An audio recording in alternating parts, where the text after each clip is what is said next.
everyone. Thank you all for joining us. Hi, everyone. We're just going to give everyone a few minutes to get started. Thank you all for joining us. I hope your day is going really well. We'll have introductions in just a moment. But first, just thank you to everyone for joining us this morning, 10 o'clock Central Time. It's 11 o'clock here, East Coast time. I hope everyone is having a great day. We have a lot of information to cover. I have been looking forward to this conversation for such a long time. And I know for all of you joining us, Kenneth is a very familiar face. So we'll just give everyone one more minute and then we will begin to start our conversation today. In the meantime, please do feel free to introduce yourself in the chat function. We love to hear from all of you, where you're based, your relationship with Kenneth, if you have a relationship with FRN, anything that you'd like to share. We love to know who's in the room with us. Great. So feel free to keep on chatting. You can also put your questions there. We will definitely be monitoring the chat function. So feel free to introduce yourself, how you know Kenneth. I know throughout the conversation, Kenneth is going to be giving a lot of shout outs to people. How you know Kenneth, your relationship to Food Recovery Network, if you have one, and if there's anything in particular that you're interested in learning today. We'd love to hear all of that. So I'm going to go ahead and get us started. So thank you all. I'm actually going to, my name's Regina, but I'm going to turn it over to our host, the person who brings us all over here today, to the incredible Kenneth Ivory. Kenneth, take it away. Thank you so much, Regina. I'm just so excited. Again, good morning, and thank you so much for joining us for this Food Recovery Network Roundtable. I'm confident in the next 45 minutes, you will have an impactful experience to get to know all the phenomenal work that the Food Recovery Network has been doing to make a significant impact on food insecurity. Before I introduce our passionate and dedicated executive director, I thought I would share what really ignited my passion to work with the Food Recovery Network. Actually, Regina, I was attending the Society of Hospitality and Food Service Management. They had a national conference in beautiful Florida a few years ago, and I saw Regina there, and we kind of instantly connected, and she started expounding on the mission of the Food Recovery Network, and I immediately wanted to get involved. I wanted to get connected with her and share my network with her, especially all the managed contract management firms.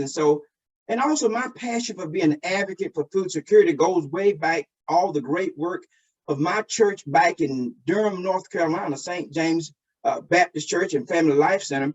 We were focused on addressing food insecurity through our food giveaways and over the years in the Walltown community. And that passion continues under the leadership of Ms. Juanita Frazier. So what intrigues me so much about the Food Recovery Network is that it is a student-led organization, our leaders of today and tomorrow. Just a little bit about Regina. I mean, I just get excited talking about her because she just exudes this passion for food insecurity and things. So Regina joined as executive director in 2015, and she's responsible for setting the vision, the strategy, and fundraising efforts for the Food Recovery Network. Regina has an amazing team at our national headquarters, and they work with stakeholders and partners around the country to achieve our ambitious goals. Overall, the Food Recovery Network goal is to support the higher education to be the first sector where food recovery is norm and not the exception. So again, I am so excited to introduce her. She just has so many accolades. She served on so many boards, but I just want to let you know, I am truly passionate about it. So I am ready for us to get this conversation started as we talk about Food Recovery Network. Regina. Thank you so much, Kenneth. Thank you. And again, thank you everyone for joining today.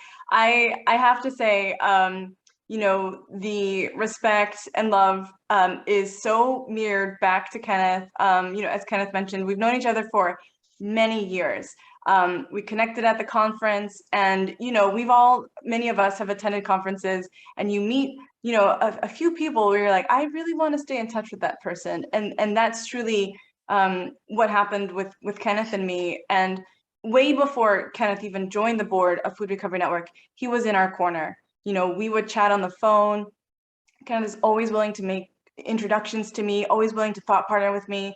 I've been here at Food Recovery Network for 8 years now, as Kenneth mentioned. So FRN was about 4 years old by the time I took over as the first external executive director. And so much has changed, in my time here at FRN, even the understanding of the issues that FRN is trying to solve, and we'll get into that in just a minute. So I needed a lot of support. And Kenneth was always there to provide that inspiration, that thought partnership, and also that you can do it, Regina, attitude that I really needed to, overcome some of the hardships that go along with running a nonprofit, that go along with trying to change hearts and minds, that we really can solve the problem of food insecurity. So thank you so much, Kenneth. Thank you for being such a trusted member of our National Board of Directors, a really big role to help guide and steward FRN to the organization that everyone will be introduced to today. So thank you so much. Thank you. Also, behind the scenes, I also wanted to give a lot of accolades to Kimmy Kutzler on the Food Recovery Network team. Kimmy is helping to organize that conversation today. We're going to have a lot of information to everyone after this conversation today, and that's all the work of Kimmy. Kimmy helps with registration, making sure that everyone knew about this conversation on social media, among many, many other things. So it's such a delight to work with you, Kimmy, and thank you for helping us be here today. So I wanted to start off the conversation by grounding us in, what brings us all here today. And if there's anything that throughout this conversation that sparks your interest, please, feel free, again, put questions in the chat. We really want to hear from you. You will be invited throughout this conversation. If you ever want to talk with me directly after this conversation, that's how this movement keeps on going and keeps on getting bigger and deeper. It's, the interest of people during conversations like this. So I really want to hear from you here today or afterward. That invitation is, one that you will, again, hear many, many times. But for today, we want to talk about our role, Food Recovery Network's role in what we see in a rapidly changing world around food recovery, mitigating food waste, and ultimately, we want to end hunger. And FRN, we believe we have unique contributions towards that concept of ending hunger. Feels like a really big concept. I write a lot about that. Right now, so many people are hungry in the United States. We'll get into some of the statistics. It can feel overwhelming, but with the little things that all of us can do, the invitations that you'll receive throughout our conversation today, we know that we can end hunger. We also wanted to talk about, our role with board members and the importance of people's investment in Food Recovery Network to ensure that we're all doing the right thing. So we'll talk about that a lot today. We want to talk about our strategic framework and how we believe our unique contribution really can achieve these goals of mitigating food waste, ending hunger, and beginning to normalize the process of recovering food, not throwing food away. And we want, again, you to really know you can be involved in so many different ways, including by becoming a donor, for those of you where that is something that fits into your budget. And for those of you where it might and it might not, there's so many other ways to be involved. And so be on the lookout. We'll have lots of invitations, and we'll summarize all of those invitations at the end of the conversation. We always want to start our conversations off at Food Recovery Network with some acknowledgements. The first is that we believe that, at the center of what we do is closing racial and ethnic disparities. We believe that at the heart of that food insecurity, economic insecurity, housing insecurity, so many of these other societal ills is caused because of racial inequity. And we are working towards racial equity. We believe that Black Lives Matter. And I wanted to just talk a little bit about that. I know I'm skipping around on the slide here. I know that for some people that is a term that we understand what it means. For other people, we're not so sure what it means. And for others, maybe we try to avoid understanding further what that means because it just feels really uncomfortable. To ensure racial equity, to ensure economic security, sometimes that means we have to be uncomfortable. And so we wanted to, be bold and to state that we believe that Black Lives Matter. And that doesn't mean that other lives don't matter. Quite the contrary. When we look at historically the structures that are in place today throughout the history of the United States, they disproportionately have negatively affected people of color, and in particular, the African American community as a whole. And so in order to address racial equity, we have to believe that the most vulnerable among us deserve recognition for their contribution, for their hard work, and deserve the same resources that have oftentimes been structured to favor others and not the Black community. We know that we're here. I live here in Northern Virginia. We wanted to honor and recognize the Piscataway Conoy clan. They are a modern day clan today, meaning they are alive today. They are in mostly the Maryland area, but before colonization, they inhabited the lands of what is now DC, Northern Virginia, many parts of Maryland. And so I personally also pay rent to the Piscataway Conoy in recognition that I know that I live on their land. FRN is headquartered on their land. And we also want to make a statement that FRN stands with the Asian community, and that together, through love, through education, through uncomfortable conversations, and through the commitment that we will stop violence, that we collectively stand with our Asian community to stop Asian hate. Overall, digging in a bit further with love, with respect, with open eyes, open hearts, we want to dig into, the work that drives Food Recovery Network and the thousands of people in our network. And we believe no one should be hungry. Let's keep on digging in. So around the issues that Food Recovery Network is working to support. So in 2011, there were a bunch of students at the University of Maryland who, going to university, were learning about some of the big global issues that are happening: climate crisis, hunger, poverty, structures that keep people in poverty. And they were hearing a lot about what the problems were, but they weren't hearing a lot about what are the solutions? What can we do? Why does this keep happening? We know what the problems are. We can define it so easily.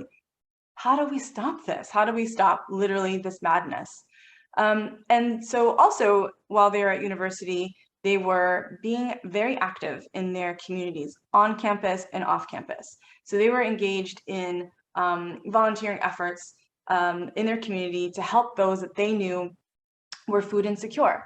And again, just to define it really quickly, being food insecure means that you do not have the consistent access to the caloric intake that you need to live a healthy lifestyle. That you maybe had breakfast today, but you literally have no idea if you're going to have lunch. You really don't know if you're going to have dinner. And breakfast the next day is not assured. That is food insecurity. And so the students at the University of Maryland were working, volunteering at soup kitchens. They were doing peanut butter and jelly sandwich making drives. But also they were working at the University of Maryland in the dining hall, and they saw, wow, here's my work study. And at the end of my shift, I'm being asked to throw away this particular student, one of the co-founders, it was pizza and gourmet pizza. So at 4:58, that pizza was perfectly fine to purchase. But at 5:01, that person was being directed to throw that pizza away. And that did not feel right, knowing that the next day, they were going to go to a soup kitchen and help feed the community. Why are we throwing away? We know this food is still good to eat. So all the light bulbs went off. And that is how Food Recovery Network was born. Why are we throwing away all this perfectly good food? We know this food is still good to eat when we know so many people in our community is food insecure. So they worked with their dining provider to create what is now Food Recovery Network, that they would safely package up any of the surplus food in their dining hall, and then they would bring it down the street to a church that they had a relationship with. And this was one dining hall. And again, I really want to stress safety. The food was packaged safely, meaning the food was still edible. It was still fit for human consumption. It wasn't food left out on the table. It was the food still in the kitchen. And we'll talk a bit more about that as well in just a little bit. We can really get into the details. They packaged it up, took the temperature to make sure that it was still food safe. And I know Kenneth is, you know, he's got a deep background in dining and service. So, you know, really want to stress that. And then they brought it to the church that served the food pretty much right away. And within a month at one dining hall of many at the University of Maryland, they had recovered a couple thousand pounds of food. And they realized we should all be doing this. And so they basically just called some of their friends that went to school in other places to do the same thing. And I will tell you, this was in 2011, so 12 years ago. And a lot of times what people were hearing, the students they were hearing no. A lot of their dining providers said, no, we are not taking food off the campus. We can't do that. That's illegal. But the students persevered. And so to create this movement, a lot of times when we think about all the movements that have occurred around the world, young people are often at the forefront. And it is people who do not take no for an answer because they know what they believe in is right. And that's what we have today. Our students knew that throwing away food was wrong when we know that so many people are food insecure. So to put our arms a little bit around what FRN is doing today, we work mostly in what we call the commercial and educational or institutional settings. So that's anywhere on our food spectrum from farms all the way to dining halls, corporate dining, things like that. 26 million tons of food is wasted in those settings every single year. 26 million tons. A lot of that food, millions of tons of that food is still edible and should not be going to waste. Because we know today, if we freeze frame right now, 34 million people in the US are experiencing food insecurity and hunger. They do not know where their next meal is coming from. Many of those people are children. And as you can see in the stat, again, when we think about the racial and ethnic disparities that FRN is centering, to eradicate those disparities, we see that the people that are most affected by food insecurity are our Black and Brown communities. Hunger is in every single zip code. It really is. And that's why FRN, we are national. Wherever there's food, we want to make sure that that food is going to people in need. But we see that it, majority of the time, is going to be affecting Black and Brown communities. Today, Food Recovery Network, we are a bustling group of about 4,000 students, business leaders, amazing board of directors like Kenneth, dining providers, people who want to recover their surplus food, who have food to donate. And what we do is we recover that surplus food safely, and we bring it exactly where it needs to go to nonprofits that are serving our individuals who are experiencing hunger. And we've been doing that for about 12 years now. To continue, just to give some stats, again, in order to face the problem, as James Baldwin says, we need to be able to face the problem to change it, to change what we're seeing. To give a little bit more context into what exactly it is that we are facing, some more statistics for you. We'll get into the storytelling as well. But of that 34 million people, that means about 1 in 8 people. And I will tell you, during the height of the pandemic, coronavirus is still with us. It is still taking too many lives, early. At the height of the pandemic, the number of people in the United States who are experiencing food insecurity was 54 million people. People were losing their jobs. They didn't have a safety net. For the first time, many families who had never experienced food insecurity or financial insecurity were experiencing those social ills. Before the pandemic, 38 million people were food insecure. This is an abomination. It is an abomination. Literally, as we all know, the United States is the wealthiest country in the world, and yet we consistently have tens of millions of people who simply don't have enough food to eat. And for those of you who, want to be able to think about that in terms of, just the sheer waste of all of this, in 2019, 2% only 2% of food in the United States was donated. 70% of that ended up, going to landfill. I think that statistic is a little bit higher now. It might be around 8% of food is donated, and about 1% of surplus food is composted. So the number one place all of our food that we don't eat, where it ends up going, is into landfill. So that's a lot of wasted money. That's a lot of wasted water, a lot of wasted fertilizer, a lot of wasted trips. It's dizzying what we're doing to create all this precious, beautiful food simply to literally throw it away. And then on the environmental side, we know that the number one thing in landfills is food waste. The number one thing in this dizzying fool's errand that we are on of growing food, caring for it, watering it, harvesting it, transporting it, maybe cooking it, maybe not, and just throwing it away. That all of that effort to just put food in the landfill is creating an exorbitant amount of what we call greenhouse gases. This is methane, this is CO2, and other gases. I just wrote an article about the environmental impact of food waste in our waste in our landfill, and I said all what the other greenhouse gases are. I don't remember them right now. But we are creating so much CO2, so much methane, so much greenhouse gas that it cannot be readily absorbed by our natural environment. And that is, so bringing us back to, environmental science. Maybe you took that in junior high school. All of that additional CO2 is creating a barrier above our atmosphere. And so when the sun comes down, the energy from the sun comes down pretty easily, can come past all that CO2, all that methane gas. It bounces off the water, bounces off the air, bounces off of us, and shoots back up into the environment, into the atmosphere. But the rays of the sun, the energy, the warmed energy of the sun cannot wiggle past all of this additional CO2, all of this additional methane gas. And so it kind of like chills out there and it stays. And that is why our natural environment, our only planet, is warming up at such an alarming rate that is causing severe storms, flooding in places that didn't flood before, tornadoes in places that didn't get tornadoes before. And maybe some of you have been impacted by storms. I know, Nova Scotia is combating wildfires. We talk about the West Coast. They've experienced wildfires for so long that it affected, the air quality here in the DC area where I am, Northern Virginia area. It affected New York. It affected the whole eastern side of the United States. It's alarming because Nova Scotia does not typically have forest fires.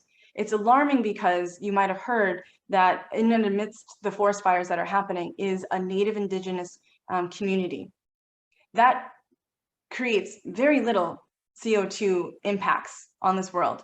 And yet this minority group, minority in terms of numbers, is being impacted. Their natural land, their community that they've inhabited for generations is being impacted because of forces way beyond their control and because of forces that they didn't even contribute to. We don't often talk that much about environmental racism. I'm hoping to have more conversations around that because when we think about the communities that are most affected by environmental harms and food insecurity, it is communities of color. So I know that that's a lot of statistics that I just put out to everyone to again, wrap our minds and our hearts around what it is that we are trying to fight. It's a big threat to our existence. It really is. But here will come all of the invitations because we really can do something about this. You are sitting in on a conversation with the largest student-led movement that is fighting food waste and hunger in the United States.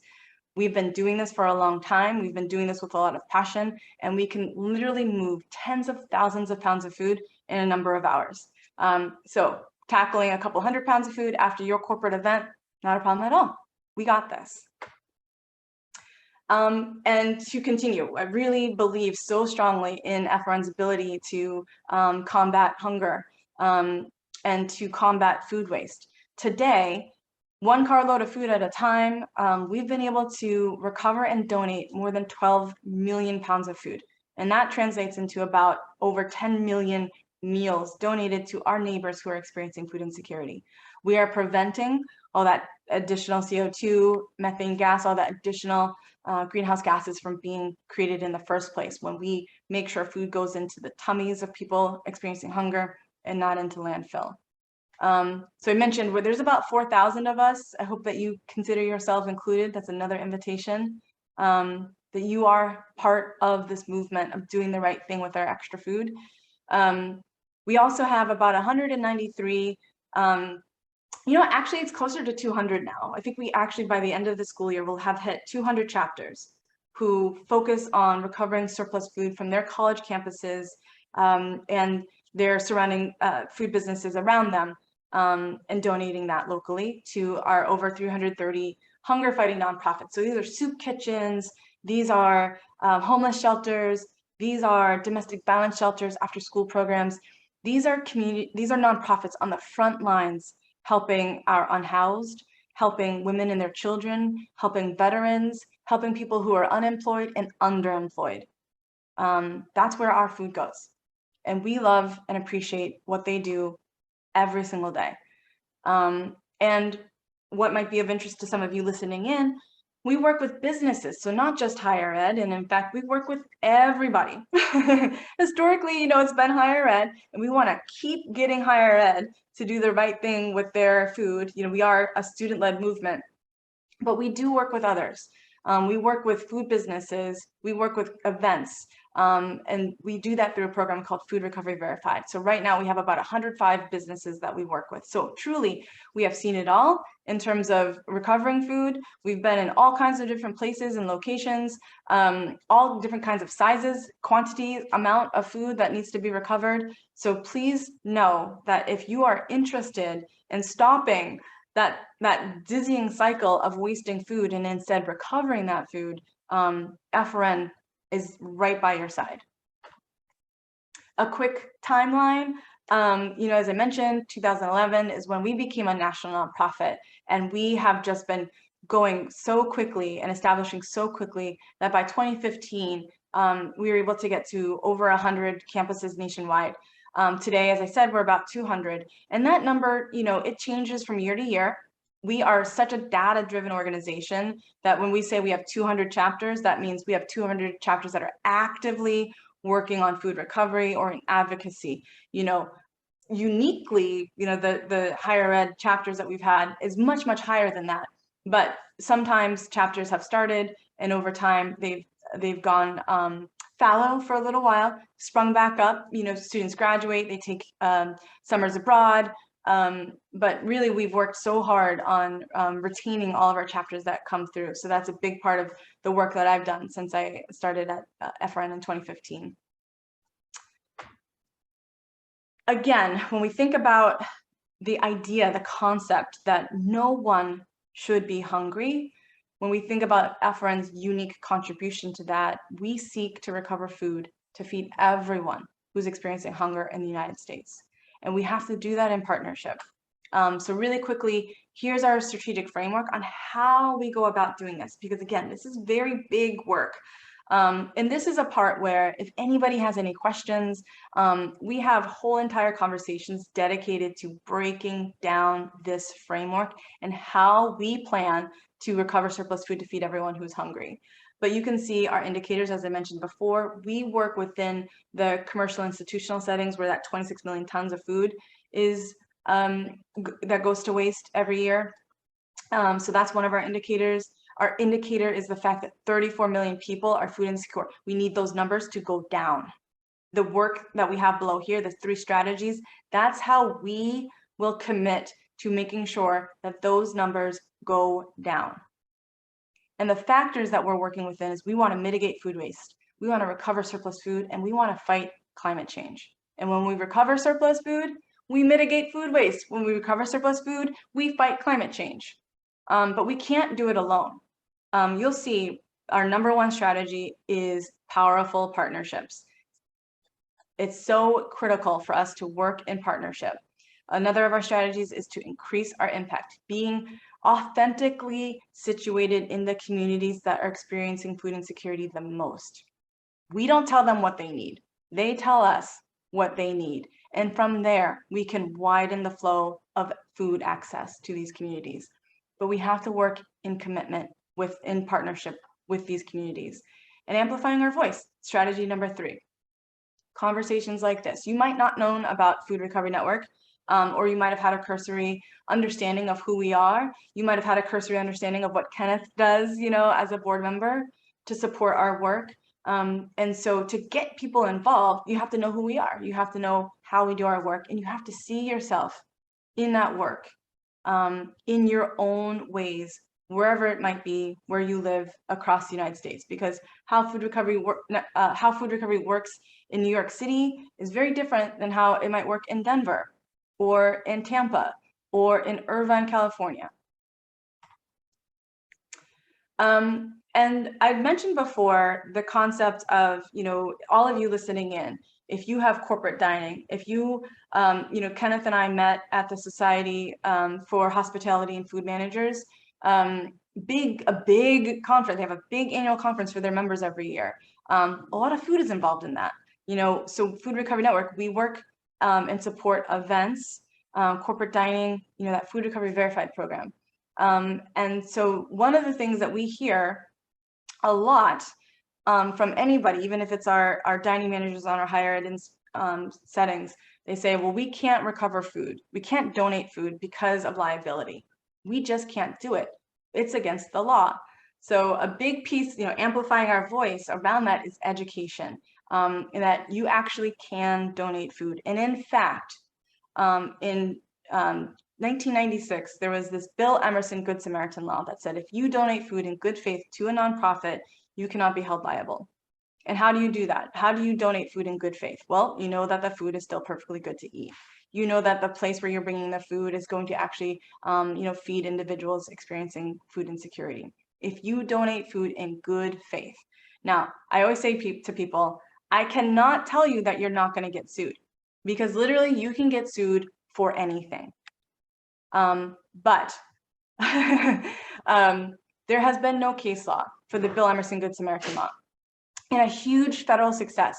In 2023, the Food Donation Improvement Act was signed into law by President Biden. So we have years of the United States federal government, no matter who the president is, saying what we would like you to do with your surplus food is to donate it. And we will do what we can to ensure that you do that. And so we work a lot with businesses to overcome that fear of liability, to let them know that you have protections. This 2023 law expands those protections, helps to make those protections more clear to folks. But the first way that you can overcome, the fear of liability is just by trying it out. And Food Recovery Network is here to help you try it out, to pilot, see what it looks like and what it feels like. But we have these protections, and we want people to feel really comfortable with that. And I'm always happy to talk more about that as well. Wanted to give a picture of who we are across the United States with our chapters. And so we did some work within our framework. So you see here that there's some of the little indicators in yellow. And these are chapters where we have 10 states right now that we know have the highest rates of food insecurity and the most surplus food. So for us, when we think about where can we put our limited resources to feed more people faster, it behooves us to focus in on the states where those two things are present. A lot of people who are unnecessarily experiencing hunger and food insecurity, and the states that have a ton of extra food. And so those are the 10 states that you'll see at the bottom there. Now, again, we are national. We want all of higher ed to have a Food Recovery Network chapter and to have a recovery program. But we are tracking these 10 states specifically to see what our impact can be in those areas. And again, a little bit of information about what the Food Recovery Network model looks like at the student level. So some pictures to help tell that story. We train all of our students on how to recover food safely. They work alongside dining to recover that food safely. So the dining providers, the staff, are very well versed in ensuring that that food is kept safely. And so our students then, they do a landscape analysis of where can we bring that food, that's close by to our campus. A lot of times the food stays on campus. A lot of students themselves are facing food insecurity. A lot of times paying for tuition, paying for room and board, that means we might not have our own, money left over to pay for food consistently. So a lot of schools have food pantries. So our students will recover food from their dining halls and bring that food to a pantry. There's now some cafes that are popping up. It's really beautiful. So students care so much, even about their fellow student. Some of the students that are recovering food themselves are food insecure. So talk about a movement. Try saying no to a student that, that they themselves are facing food insecurity, that no, what we want to do is throw that food away. No, we have to work together with this. We have to work together. And then we bring that food to our partner agencies, as we mentioned. And there are so many amazing partner agencies all across the United States that are doing some incredible things to help all of our communities thrive. Wanted to give a few more pictures of our awesome students in action. They're really great. I love talking with our students. There's, a group of alums that, when I first started at FRN, they were in college. Now they've graduated, they've gone off, started their own businesses. They are working at food banks. They are, working in government. They're artists. It's really amazing. And now I have like a new set of students too that I'm building onto that I get to talk with directly. This is really where the magic is. The students are so cool. They are just so cool. And if any of you, have young people in your lives, you can agree. You know what it's like to have young people who care so much and who, we want to see the world through their eyes. Where if there's hunger and there's a solution to it, let's go. It's beautiful. So wanted to give voice to one of our students about what it means to be part of Food Recovery Network.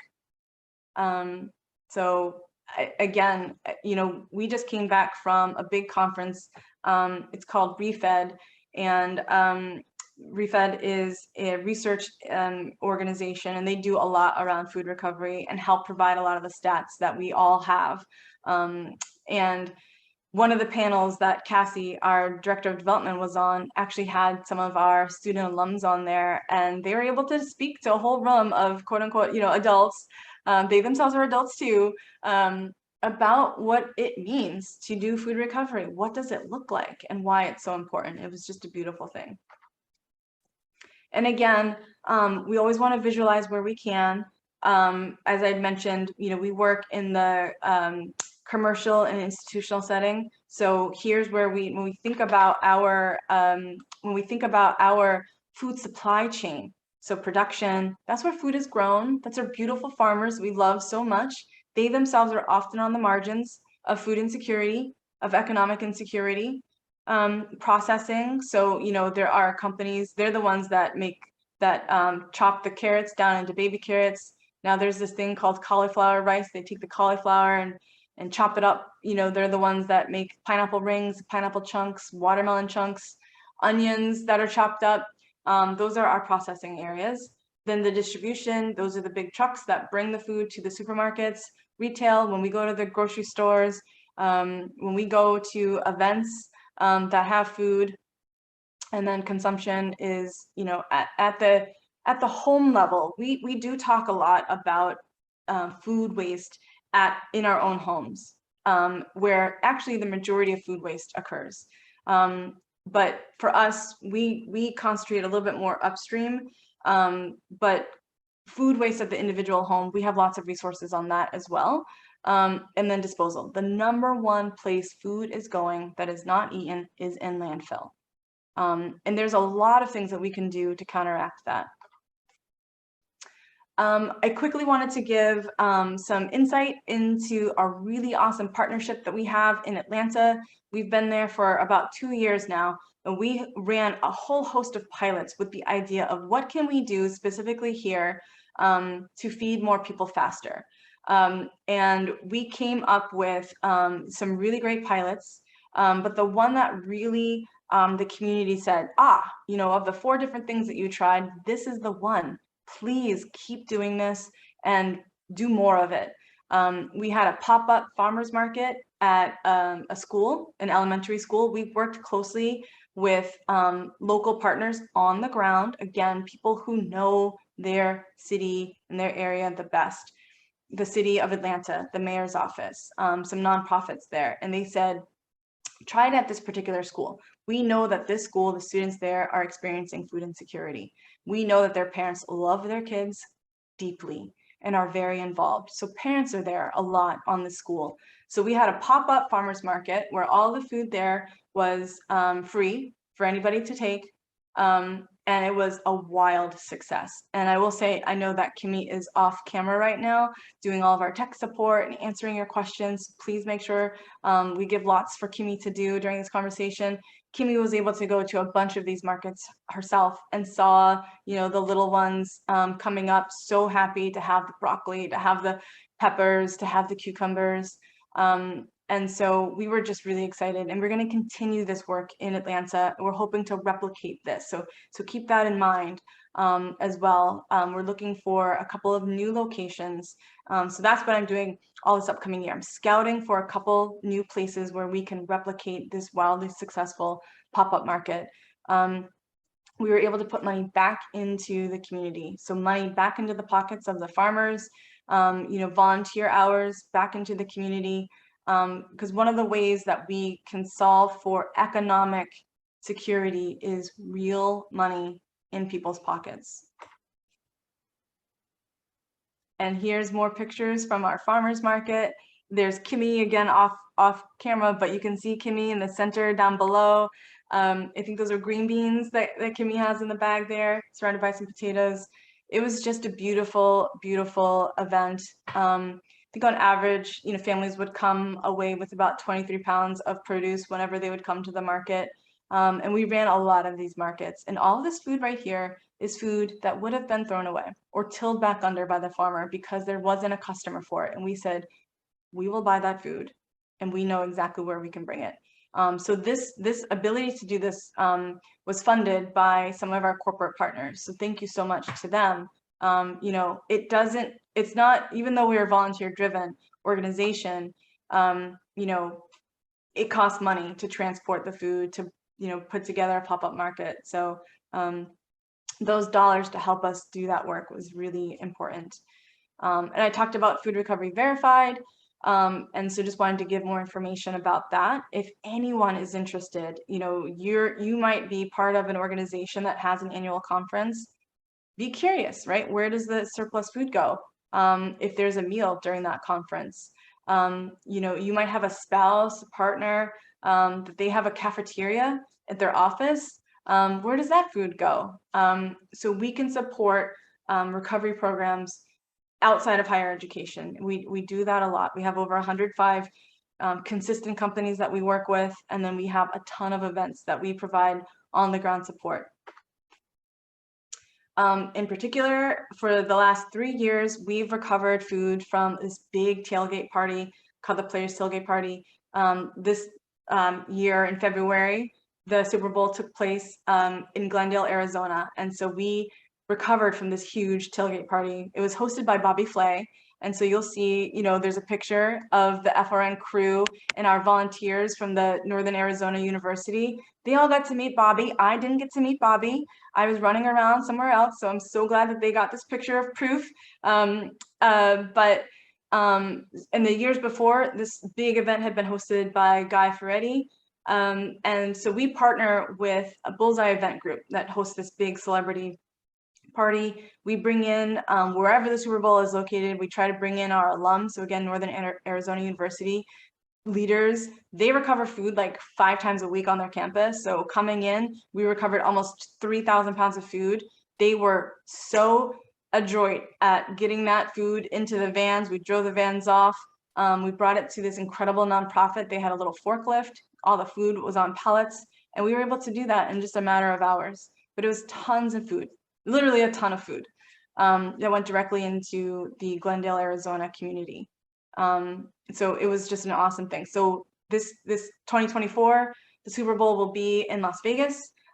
So we will be there with Players Tailgate. And I wanted to give a very big special thank you to Kenneth, who the year before, when we recovered from the same event, it was in Inglewood, California. And oh my goodness, this was not an event.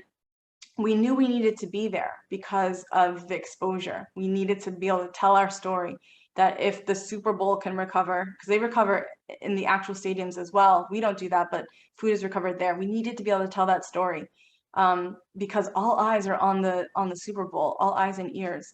And so it gives us a lot of exposure, gives us the platform to say, you can recover your food. You do not have to throw it away.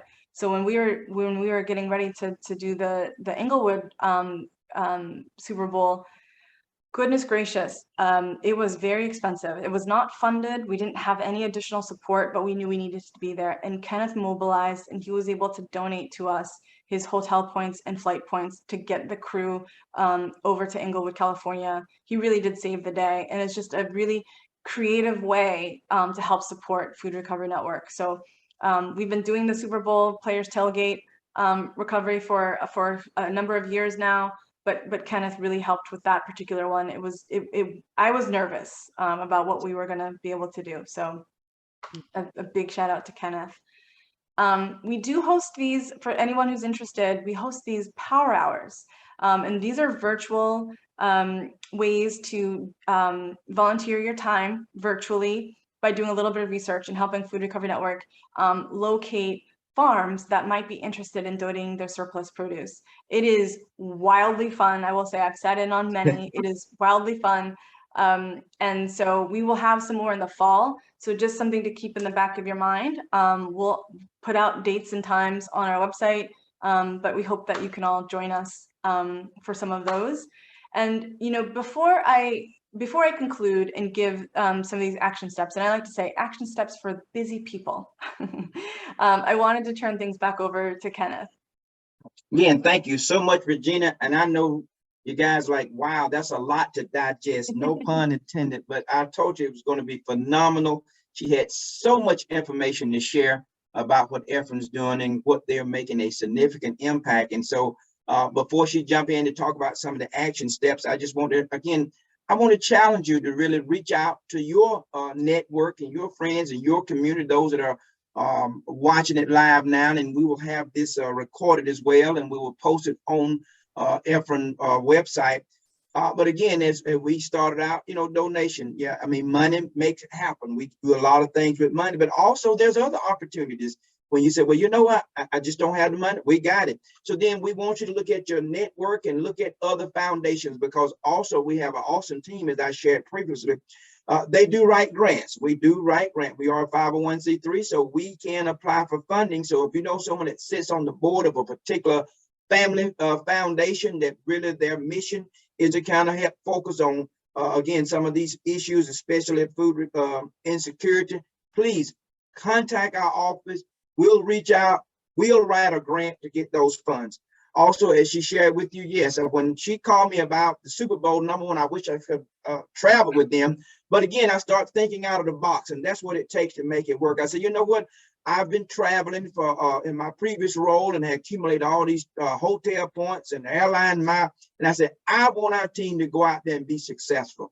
And so I had no problem, no issues at all donating them. And they had a fabulous time. And so even if you have people that, hey, I have these miles and we got these different types of credit cards that got all these points, again, it helps impact so we can get Regina out, because Regina will come and speak to your organization, your conference, but it's a cost of that. So whatever you can help defer those costs to get her there so she can share the passion of what we do, make a big, big difference. So yes. All right, Regina, what are some steps they can do to keep rolling? Thank you so much, Kenneth. So well said. So appreciate you. And I really want to emphasize, you know, I do travel a lot. People do ask me to come speak at their conferences. And so if that is of interest, we also do lunch and learns, you know, again, virtually. I can speak to your crew about what we do and how people can be involved. But some action steps, again, These all run the spectrum of being super duper involved. I mean, Kenneth is so involved, he's a board member. But for all of us, there's other ways that we can be involved. Let's get Food Recovery Network at your workplace. If you have an event, if you have a conference coming up, let's make sure that that food is not being thrown away. So you can get in touch with us and we can start that recovery program so you know that you're doing the right thing. And as Kenneth mentioned, it's all about just making an introduction. You know, you can say, Regina, let me introduce you to our dining service provider here at my company, and then we'll take it away from there. We'll keep you as involved as you want, but you know, we have conversations like this literally every single day, and we love it. You can simply tell a friend about us and what we're doing. You sat in here on this conversation, and now you can tell other people, I just had this really intense, lot of information I learned, conversation about Food Recovery Network. Have you heard of them? That's a really great way. That's a lot of how we've been able to grow as much as we have is because of word of mouth. We have a newsletter. We'd love for you to sign up. You can be informed. We tell lots of stories. There's lots of information. We celebrate a lot about what we're able to achieve. The Food Donation Improvement Act, federal legislation that expands our protections around donating food, was such a huge win. So we talk a lot about that and what that can look like for everyday people in our everyday lives. And as we mentioned earlier, as Kenneth so wonderfully mentioned, if it is in your budget to donate to FRN, that's literally how we are able to go to the various places to make sure that food recoveries are happening. That's how we're able to be in Atlanta. We have some recoveries happening here in the DC area that we're doing weekly. It just helps us to be able to mobilize, be flexible, and show up really where we need to show up. It ensures that we can pay our staff you know, the wages that they deserve so that we support economic security. So if that happens to be in your budget, we would greatly appreciate that. And if it's not in your budget, we understand. I've been there myself. I understand. But there's so many ways for you to be involved. So if you need to percolate on it and want to get in touch with me later on, please know, I really want to hear from you. If you know right now, you know, you want to donate, if you want to sign up for our newsletter, we want to make that as easy as possible for all of you. So thank you all so much for your time. We knew this was gonna, as Kenneth said, fast-paced. There's a lot of information. You'll get the recording so you can listen in again. You can share the recording out. But from the bottom of my heart and on behalf of everyone at Food Recovery Network, thank you for your interest. Thank you for showing up. And I look forward to being in touch with all of you. And I hope you have a safe and wonderful day and rest of your week. Take care, everyone. Thank you, Kenneth, so much. Thank you. Thank you. Thank Bye, you all so everyone. much. Bye-bye.